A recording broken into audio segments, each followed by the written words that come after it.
Next time you're walking down the street, I want you to try a little experiment for me.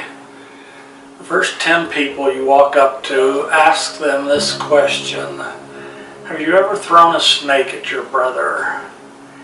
And if they all say no, then you'll know that I'm one of the few people in the world who can say yes to that question. And just so you know, it wasn't really my fault. I was trying to be a nice brother, but it just didn't turn out the way that it should have.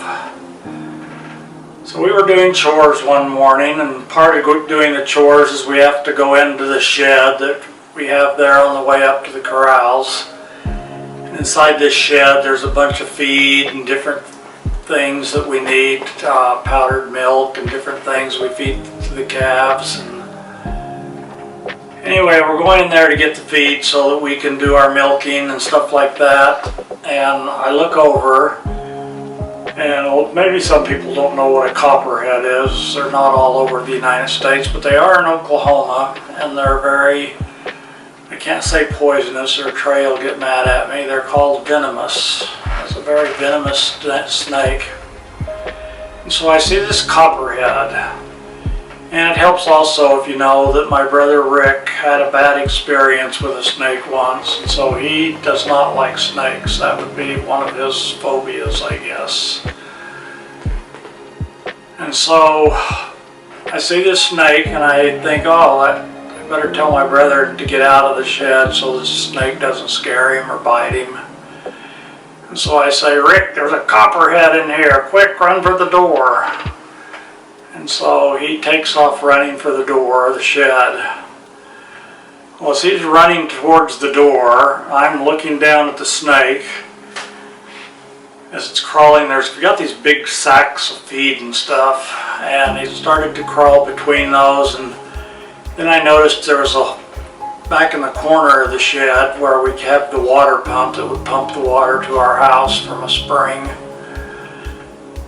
Anyway, the pipes come up out of the floor, so there's little holes about that big around where the pipes come up out of the floor, and I see the snake start to go down one of those holes, down where the pipes are. And real quick my brain thinks that, hey, if that snake crawls down that hole, that means someday we're going to come back in here to get feed, and we probably won't see the snake next time, and we'll be picking up one of these bags of feed or something, and if we won't see the snake, and it'll bite us. So I thought, I can't just let that snake get away. So as soon as it gets its head going down through that hole, I thought, okay, well, it can't turn around and bite me now, so I'm probably safe to grab it by the tail. So real quick I scoop down, I grab that snake by the tail, and just as fast as I can I go like this and I flip it right towards the door, thinking, well, maybe I'll get lucky and it'll fly out the door. But I forgot that I had told my brother to run out the door. I don't know how close it got to him, but my memory is that it passed right in front of his face by a few inches. I know it must have been close enough, but he was mad because he thought I threw the snake at him on purpose.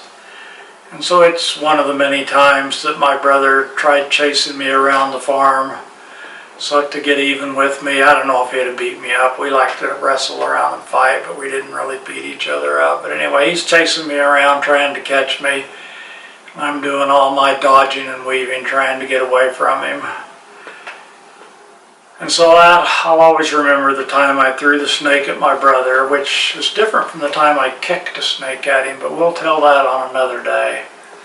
Thanks for listening.